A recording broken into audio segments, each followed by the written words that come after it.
ગત તારીખ 10/5/2025ના રોજ રાત્રિના લગભગ 31 વાગ્યા બાદ અત્રેના ઈચ્છાપુર પોલીસ સ્ટેશન ખાતે ભોગ બનનારની ફરિયાદના આધારે બીએનએસ કલમ 64(2) FIJM તથા 65(1) 115(1) તથા પોક્સો એક્ટની વિવિધ કલમો હેઠળ ગુનો દાખલ કરવામાં આવેલ છે.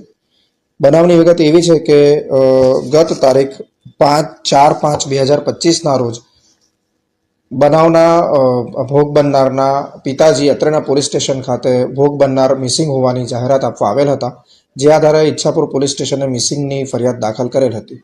મિસિંગમાં ભોગ બનનારની શોધખોળ કરતા તેઓના બહેનપણીના ઘરે પૂછપરછ અને તપાસ કરતા તારીખ 10/5ના રોજ ફરિયાદી પોતે પોલીસ સ્ટેશન આવેલ હતા અને તેઓએ જણાવેલ હતું કે તેમના જ પિતાશ્રી દ્વારા પાછલા લગભગ 6 વર્ષથી 2019થી તેમની સાથે બળજબરીપૂર્વક શારીરિક દુષ્કર્મ અડપલા થઈ રહ્યા છે, તેમજ તેમને માર પણ મારવામાં આવી રહ્યો છે. આથી તેઓ પોતાનું ઘર છોડીને જતા રહેલ હતા અને 2 દિવસ રેલવે સ્ટેશન રોકાયેલ હતા.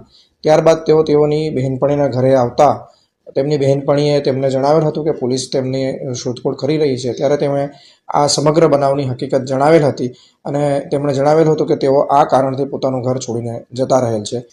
ભોગ બનનારની ઉંમર લગભગ 17 વર્ષ અને 6 માસ જેટલી છે અને લગભગ 2020થી આ ભોગ બનનાર બાળકીનું શોષણ થતું આવેલ હતું